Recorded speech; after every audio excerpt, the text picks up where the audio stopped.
Assalamualaikum warahmatullahi wabarakatuh. Halo semuanya, perkenalkan nama saya Akbar Rizky Utama dengan NIM B1B1222049. Baiklah, pada kali ini saya akan mempresentasikan materi yang bertemakan Blue Economy atau ekonomi biru. Nah, presentasi ini diajukan sebagai pemenuhan tugas ujian tengah semester dengan dosen pengampu yaitu Bapak Alpa Beryansyah SIP MIP. Baiklah, masuk ke materi pertama, yaitu apa itu Blue Economy. Ekonomi biru atau Blue Economy adalah konsep pembangunan ekonomi yang berfokus pada pemanfaatan sumber daya laut secara berkelanjutan. Nah, artinya kegiatan ekonomi ini bertujuan untuk meningkatkan kesejahteraan manusia tanpa merusak kelestarian ekosistem laut. Dengan kata lain, ekonomi biru mencari keseimbangan antara pemanfaatan laut dan pelestarian lingkungan hidup. Lanjut ke materi kedua, yaitu filosofi dan latar belakang munculnya konsep Blue Economy. Filosofi ekonomi biru atau Blue Economy didasari pada beberapa filosofi utama, yaitu keseimbangan. Mencari keseimbangan adalah pemanfaatan laut dan pelestarian lingkungannya. Kedua, keberlanjutan. Memastikan pemanfaatan laut dapat dilakukan secara berkelanjutan sehingga sumber daya laut dapat dimanfaatkan oleh generasi mendatang. Ketiga, keadilan. Memastikan pemanfaat dari pemanfaatan laut dinikmati secara adil oleh pihak yang ada, termasuk masyarakat, pesisir, dan komunitas yang bergantung pada laut. Dan terakhir, kerjasama, yakni meningkatkan kerjasama antar negara, organisasi, dan masyarakat untuk mencapai tujuan bersama mewujudkan ekonomi biru atau Blue Economy. Selanjutnya yaitu latar belakang munculnya konsep Blue Economy. Konsep Blue Economy ini muncul sebagai respon terhadap beberapa tantangan global, seperti pertama, perubahan iklim. Dampak dari perubahan iklim terhadap laut seperti kenaikan permukaan laut, pengasaman laut, dan perubahan pola cuaca mengancam kelestarian ekosistem laut dan sumber daya hayati yang ada di dalamnya. Kedua, penangkapan ikan berlebihan. Nah, penangkapan ikan berlebihan ini telah menyebabkan penurunan populasi ikan dan kerusakan habitat laut. Ketiga, pencemaran laut. Pencemaran laut ini bisa dari berbagai sumber, seperti limbah industri, sampah plastik, dan tumpahan minyak. Ini merusak ekosistem laut dan membahayakan kesehatan manusia. Keempat, kehilangan keanekaragaman hayati laut. Nah, kehilangan keanekaragaman hayati laut ini dapat berdampak negatif pada rantai makanan dan keseimbangan ekosistem dari laut. Oke, materi selanjutnya yaitu sejarah munculnya konsep Blue Economy. Konsep Blue Economy ini berawal dari tahun 1952 dari KTT Bumi di Rio de Janeiro yang menghasilkan Agenda 21, yakni sebuah program aksi global untuk pembangunan berkelanjutan. Nah, Agenda 21 ini mencantumkan bab tentang lautan yang mengakui pentingnya lautan bagi pembangunan berkelanjutan dan menyerukan pengelolaan laut yang berkelanjutan.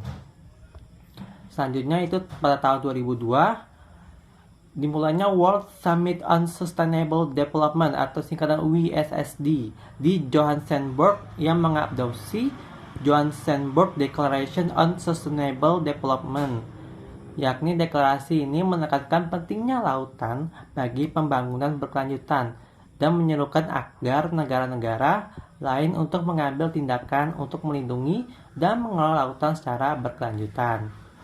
Lalu pada tahun 2012 dimulainya konferensi PBB tentang pembangunan berkelanjutan yang dinamakan Rio Plus 20 di Rio de Janeiro, yang akhirnya menghasilkan Rio Plus 20 Outcome Document.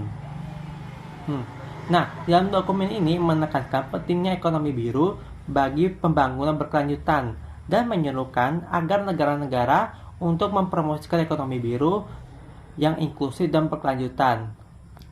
Berikutnya itu pada tahun 2014, Konferensi Internasional tentang Ekonomi Biru di New York mengadopsi Deklarasi Ekonomi Biru.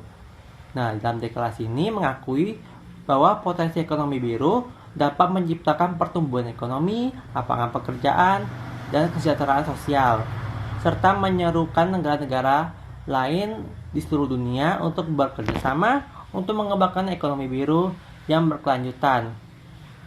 Lalu pada tahun 2015 dimulailah Sustainable Development Goal 1 SDGs yang diadopsi oleh PBB.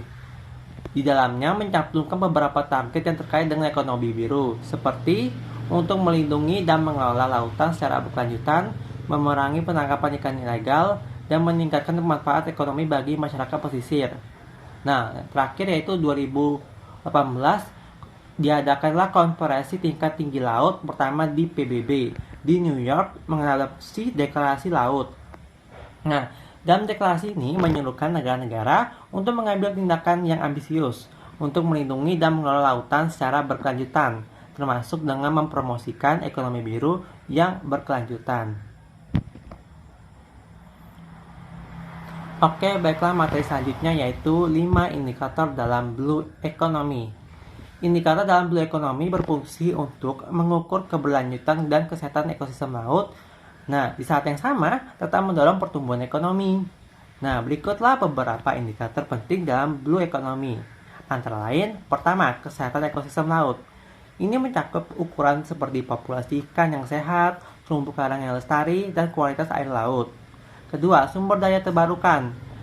Indikator ini menilai pengelolaan dan pemanfaatan sumber daya laut secara berkelanjutan, seperti perikanan yang tidak merusak dan pengembangan energi terbarukan seperti Ocean Thermal Energy Conversion, singkat dengan OTEC. Ketiga, efisiensi sumber daya. Indikator ini melihat pada upaya mengurangi limbah dan polusi yang dihasilkan dari kegiatan ekonomi laut. Ini bisa berupa penggunaan alat tangkap yang lebih selektif dan penangkapan ikan atau daur ulang limbah hasil kegiatan industri maritim. Keempat, investasi dan inovasi. Blue Economy mendorong investasi dalam teknologi dan praktik bisnis untuk menjaga kesehatan laut. Ini termasuk pengembangan budidaya ikan berkelanjutan dan pariwisata bahari yang bertanggung jawab. Dan terakhir yaitu tata kelola yang baik dalam pengelolaan kelautan. Ini untuk memastikan kegiatan ekonomi di laut berkelanjutan diperlunya tata kelola yang baik yang melibatkan semua pemangku kepentingan. Indikator ini menilai efektivitas kebijakan dan peraturan dalam pengelolaan sumber daya laut. Oke, baiklah, berikutnya itu materi ciri-ciri dari Blue Economy. Nah, ciri-ciri Blue Economy diantaranya yaitu pertama, mendorong pertumbuhan ekonomi. Tentu pastinya.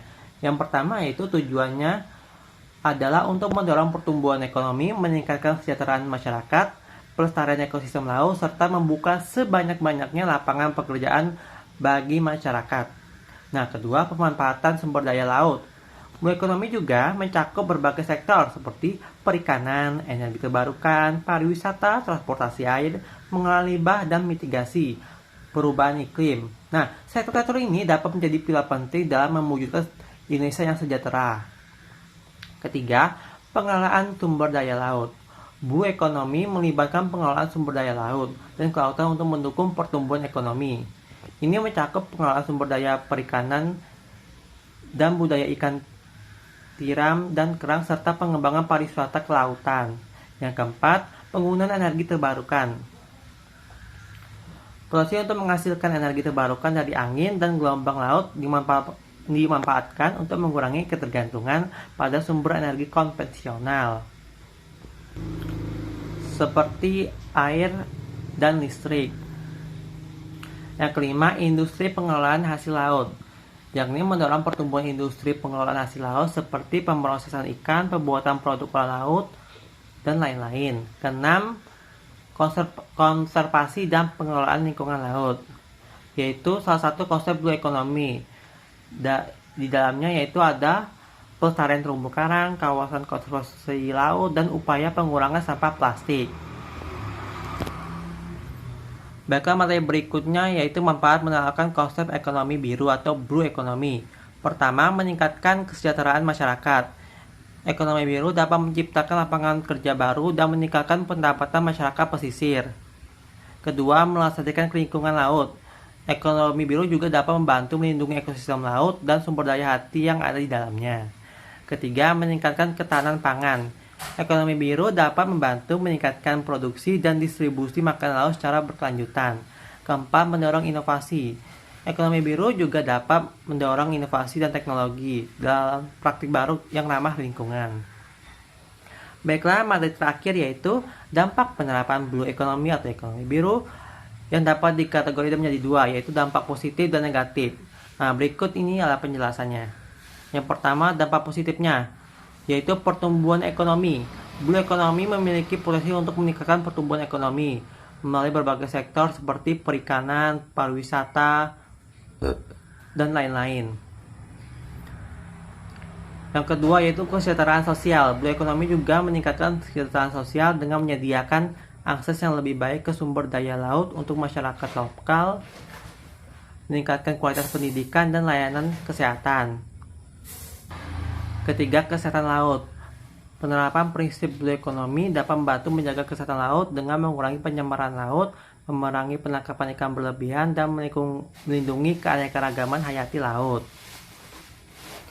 Keempat, mitigasi perubahan iklim. Blue economy dapat memainkan peran penting melalui penyerapan karbon oleh ekosistem laut dan pengembangan energi laut terbarukan. Kemudian dampak negatifnya yaitu pertama, konflik dan ketidakadilan. Penerapan blue economy dapat memicu konflik jika tidak dikelola dengan baik. Hal ini terjadi ketika akses ke sumber daya laut tidak dibagikan secara adil atau jika masyarakat tidak dilibatkan dalam proses pengambilan keputusan. Kedua, degradasi lingkungan, yaitu seperti penambangan laut dan pariwisata yang bahari yang tidak berkelanjutan. Oleh karena itu, penting untuk menerapkan praktik-praktik yang ramah lingkungan dan penerapan blue economy. Selanjutnya itu ketergantungan pada teknologi. Blue economy ini juga dapat bergantung dengan teknologi untuk memanfaatkan sumber daya laut secara efisien. Hal ini dapat menimbulkan risiko jika teknologi tersebut tidak tersedia. Oke, baiklah, kesimpulannya dari materi ini yaitu blue economy merujuk pada pemanfaatan berkelanjutan sumber daya laut, yaitu mempromosikan pertumbuhan ekonomi yang inklusif dan ramah lingkungan. Hal ini mencakup berbagai sektor seperti perikanan, pariwisata, energi terbarukan, dan penelitian ilmiah. Oleh karena itu, blue economy menekankan pentingnya menjaga ekosistem laut sambil memanfaatkannya secara bijaksana untuk kesejahteraan manusia. Baiklah, terima kasih. Demikianlah materi yang dapat saya sampaikan pada kali ini. Jika ada salah kata dalam penyampaian saya, mohon dimaafkan. Saya akhiri dengan wabillahi taufiq wal hidayah. Wassalamualaikum warahmatullahi wabarakatuh.